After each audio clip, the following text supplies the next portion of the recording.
संजय लीला बंसाली अपनी फिल्मों के लिए बहुत प्रसिद्ध है। उनकी ही एक फिल्म है पद्मावती, जो चित्तौड़गढ़ के किले की कहानी बताती है। ये वो किला है जो 3 रानियों की जोहर का साक्षी रहा है। भारत को अगर किलों का देश कहें तो गलत नहीं होगा, क्योंकि प्राचीन काल में राजाओं ने यहाँ इतने किले बनवाए हैं कि आप गिनते गिनते थक जाएंगे। भारत में शायद ही ऐसा कोई राज्य होगा जहाँ कोई ऐतिहासिक किला ना मौजूद हो। आज हम आपको एक ऐसे किले के बारे में बताने जा रहे हैं जिसे भारत का सबसे विशाल किला कहा जाता है। इसके निर्माण की कहानी भी महाभारत काल से जुड़ी हुई है, जिसके बारे में शायद ही आप जानते होंगे। नमस्कार, स्वागत है आपका हमारे चैनल स्टोरीज ऑफ भारत में। इस किले का नाम चित्तौड़गढ़ दुर्ग है, जिसे भारत का सबसे विशाल दुर्ग कहा जाता है। यह राजस्थान के चित्तौड़गढ़ में स्थित है। इसे राजस्थान का गौरव और राजस्थान के सभी दुर्गों का सिरमौर भी कहते हैं।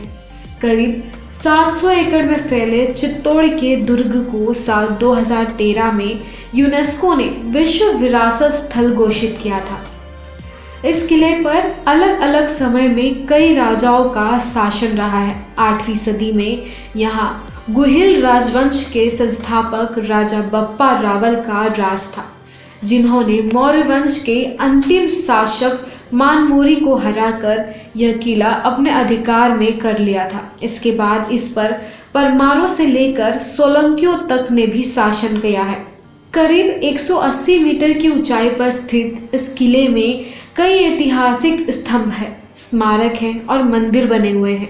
विजय स्तंभ के अलावा यहाँ 75 फीट ऊंचा एक जैन कीर्ति स्तंभ भी है, जिसे 14वीं शताब्दी में बनाया गया था। इसके पास ही महावीर स्वामी का मंदिर है। उससे थोड़ा आगे नीलकंठ महादेव का मंदिर है, जिसके बारे में कहा जाता है कि महादेव इस विशाल मूर्ति को भीम अपने बाजुओं में बांधे रखते थे।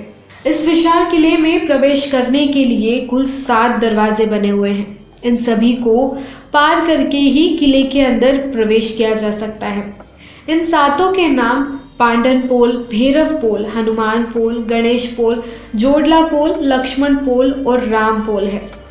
पहले द्वार के बारे में तो कहा जाता है कि एक बार एक भीषण युद्ध में खून की नदी बहने लगी थी, जिसमें एक पाड़ा यानी भैंस का बच्चा बहता हुआ यहाँ तक आ गया था। इसी कारण इस द्वार का नाम पाडन पोल पड़ा। यहाँ मौजूद हर दरवाजे की एक अपनी ही अलग कहानी है। कहते हैं कि प्राचीन समय में चित्तौड़गढ़ किले में 1 लाख से भी ज्यादा लोग रहते थे, जिसमें राजा रानी से लेकर दास दासियों और सैनिक शामिल थे। इस महान किले को महिलाओं का प्रमुख जौहर स्थान माना गया है।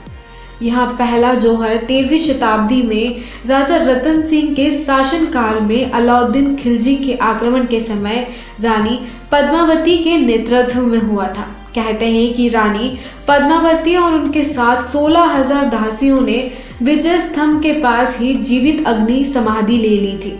इसके अलावा 16वीं सदी में यहाँ रानी कर्णावती ने 13,000 दासियों के साथ जौहर किया था।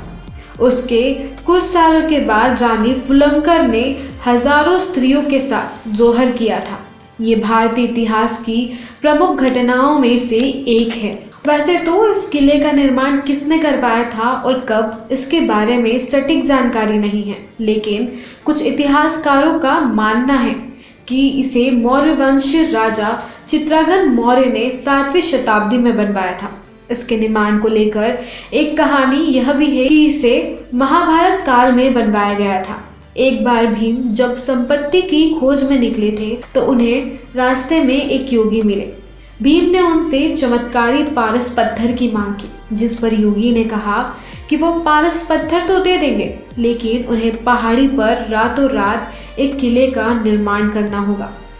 भीम इसके लिए मान गए और अपने भाइयों के साथ दुर्ग के निर्माण में लग गए। उनका काम लगभग समाप्त होने ही वाला था।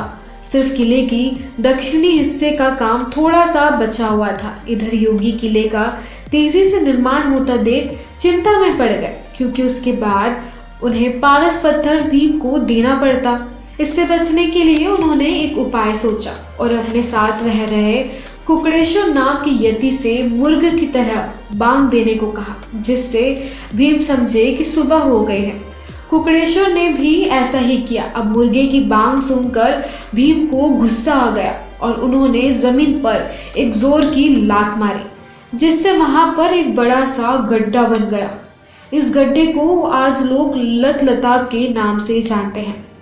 तो ये थी आज की स्टोरी। आपको कैसी लगी कमेंट बॉक्स में ज़रूर बताएं। वीडियो पसंद आया हो तो इसे लाइक और शेयर करें, साथ ही चैनल को सब्सक्राइब करना ना भूलें।